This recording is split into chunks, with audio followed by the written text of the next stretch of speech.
What's up everybody, Demon back. Welcome to a brand new video, and today we are gonna be discussing the Kong Skull Island after credits scene. Yep, it is finally time for this video. Let's get into it. It is just some huge implications for the whole legendary franchise, this whole Monsterverse. It is definitely set up for Godzilla King of the Monsters in 2019. Yeah, wait, I thought it was called Godzilla King of Monsters. And then there's people who pointed out that it's called King of the Monsters. So, guys, lots of people are getting mad at me for whatever way I pronounce the title. I don't really care anymore. I'm going to call it King of the Monsters because that's what the 56th version was called. And, I feel like this is a bigger deal than it needs to be.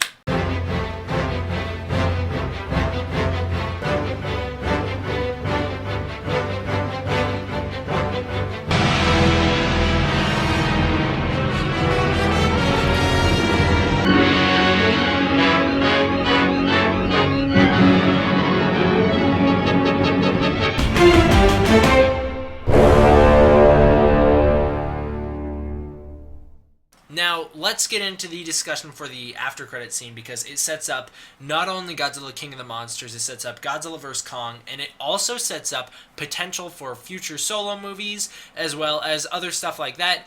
And there is some huge implications here a lot of people missed. You guys read it in the title probably, saw it in the thumbnail. Yeah, it seems like we are finally in a universe with two living Godzillas. After all this time, all the Shin Godzilla speculation, it seems like Legendary is going to be the one to deliver on that. Let's get into this breakdown, shall we? We start out with James Conrad staring into this two-way mirror. He's talking and saying, you like sitting in the darkness watching us. He's pretty mad, obviously. Eagle-eyed viewers would notice right here, when Conrad's walking over to sit next to Weaver, he actually walks past the Monarch symbol on the wall there. So that's, just for eagle-eyed viewers, the Monarch symbol's on the wall there. We see it in close-up later on here. So he's talking about how we get it, there is no island, we're not going to tell anybody, and then Weaver's sitting there, she's the anti-war photographer. She's the one going after the truth. She says, you know what, I'm going to tell the Russians. And they just want to get out of this situation. We see a different angle from the two of them looking into one mirror. There's actually people watching them in the mirror behind them. They are under constant surveillance in this room. Conrad and Weaver have joined Monarch against their will because they don't seem to know that they're in on this, that Brooks and everyone else is in on this. They seem to just be like taken in this building, held hostage, and then Brooks walks in and he's like, hey guys, welcome to Monarch. And they're like, I guess we're there. I guess we're Monarch people now. Let's get into what we see here. So Brooks opens up a folder. Inside it is the Castle Bravo nuclear test thing. Of course, we know from Godzilla 2014, 1954, we awakened something. The nuclear test in the Pacific were not tests. They were trying to kill it. They were trying to kill Godzilla. So he opens up to the next page and he's just kind of flipping through all these pictures really fast. The next thing we see, it looks like the tail end of Japan here. Why are they monitoring Japan? We could assume that maybe it's because Japan's a Hollow Earth area. We see multiple dots on this map suggesting something else going on here. Now that Monarch is taken seriously by the government, now that there's proof monsters exist, now that the Hollow Earth theory is proven true, maybe now they're putting a little bit more attention towards it, and that's what we're seeing here, is that Japan is a Hollow Earth area. Also, this might not even be Japan. It just looks like it's the tail end of Japan.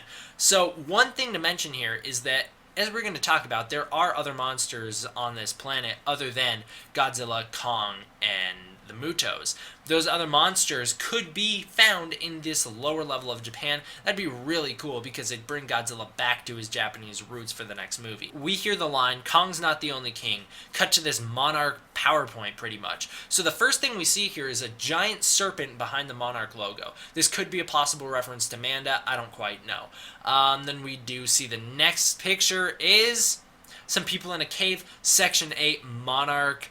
It looks like it says national or maybe international threats. The very next cave painting we see is a massive painting of Godzilla. This doesn't make a lot of sense if we are to assume Godzilla Awakening is in canon with the Legendary universe. Now, I know there's a lot of controversies as to whether that's the case or not.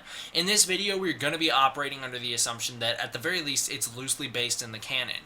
So, what is going on in Godzilla Awakening is that Godzilla, at one point or another, is hit by a meteor, falls down the crevice of Earth, and winds up hibernating through everything. He hibernates through the dinosaurs, he hibernates through the dawn of man, the rise of man. He winds up waking up at some point, it's never specified when, but at some point in the 1940s. He comes up and attacks this other monster that winds up wrecking a ship and leaving the ship and all of its survivors pretty much dead. A couple of them make it out of there, which is also why we can assume that Godzilla is the one who wrecked Bill Randa's ship. So I know a lot of people might be thinking, wait a minute, there's a shipwreck in Godzilla Awakening by some other monster. Bill Randa's ship got wrecked. Why couldn't they be connected? Here's why, is because the monster that destroys Randa's ship in Godzilla Awakening not only is seen by everyone so they know that it exists, although yes, it does move without really intention or care for anyone, which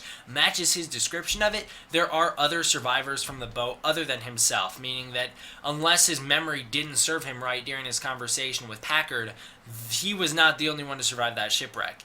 So I think we are to assume that that was a different shipwreck, and the two incidents are not related. But now the fact that we know Godzilla was around doing stuff in the 1940s, we can operate under the assumption that, yeah, potentially Godzilla wound up knocking down one of these guys' ships or something. And I know we saw Godzilla in 2014 avoid hitting ships, but that could be after he kind of hardened and grew up a little bit after a long time, and a couple nukes later. So getting back to why the cave painting doesn't make a lot of sense in continuity is the fact that, number one, if we're taking Godzilla Awakening into consideration, Godzilla would have been in hibernation during this point when people were still doing cave paintings. He would have come on land in the 1940s, people would have seen him and been like, oh, what is that?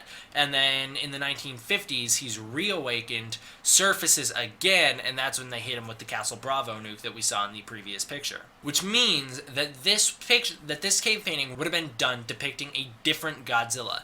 Now, a lot of people might be like, dude, stop taking Godzilla Awakening into consideration. That has so many inconsistencies with the Legendary Universe.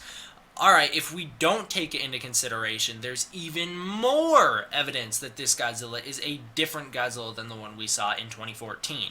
Godzilla was in hibernation throughout all of time, wakes up in 1954. And now I know, wait a minute, all of time, really? No, he was in hibernation from, as they state in Godzilla 2014, from the time when Earth was more radioactive and giant monsters were just in commonplace. He was in hibernation from then up until 1954, when a nuclear submarine reached the lower depths. It woke him up, riled him up, then they had to bomb him to try and kill him. Taking that other monster out of consideration here, that's what the Castle Bravo test was to try and kill Godzilla. That's because he was just found here, not in the 1940s, which means that, alright, Randa's ship was sank by some other monster, and Godzilla is bombed by this nuke. So really, either way you look at it, Godzilla Awakening into consideration or not, this Godzilla has to be a different Godzilla, because Godzilla would not have been up on land doing stuff for people to see him and then draw a cave painting of him and have legends about him.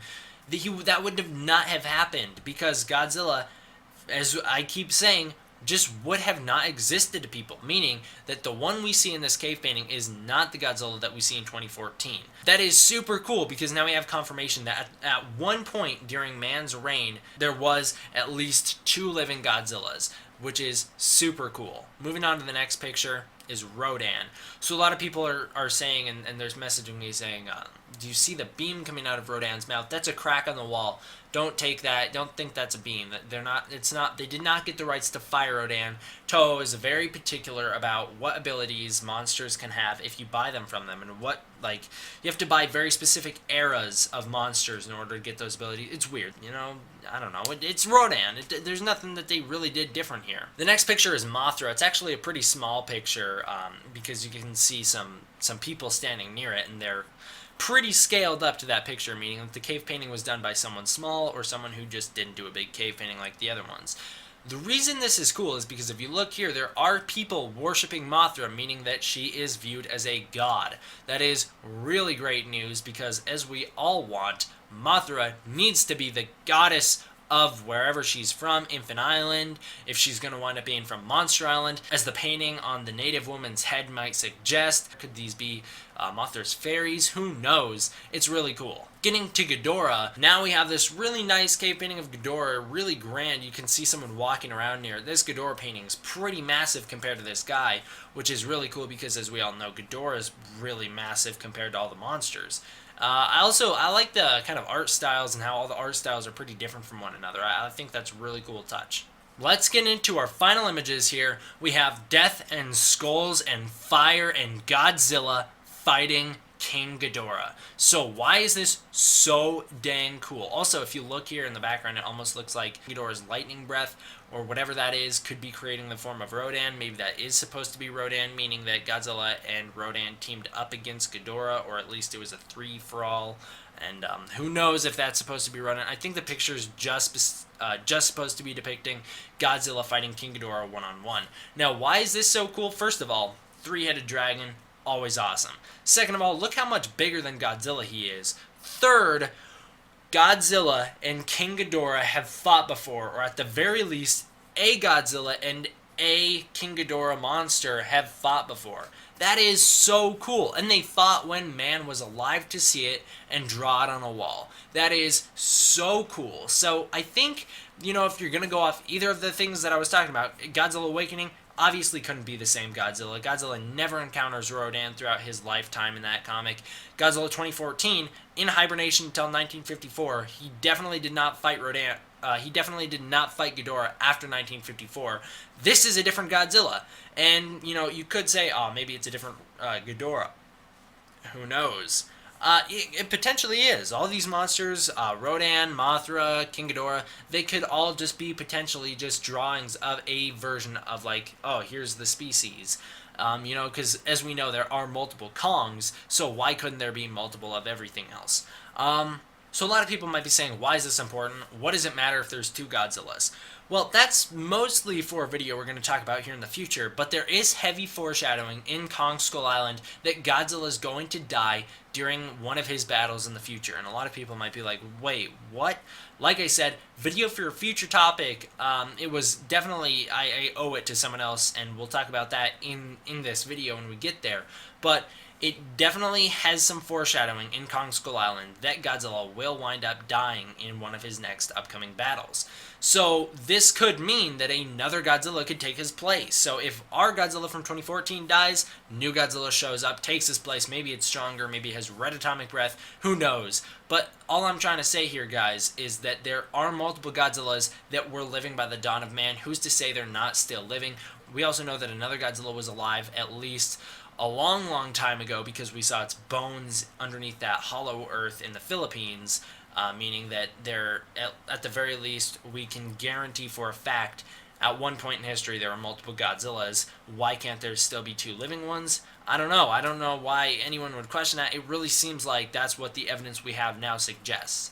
Maybe they just didn't think it out that much. I promise you they did. If this is to be taken as two Godzillas, that means that we might have a more fierce Ghidorah than we can realize, who knows Godzilla's weaknesses because he's fought a Godzilla before. If we are to assume, for whatever reason, that this is the Godzilla from 2014, that means that in 2019, that'll be their rematch, and it should be epic. I hope they explain this in Godzilla 2019, in Godzilla King of the Monsters. I hope they explain it all. I think that'd be, we definitely need an explanation for what's going on here, because there's too many implications. We don't have a full grasp on what's going on in these after credits scene yet, just because of how much is going on in this after credits scene.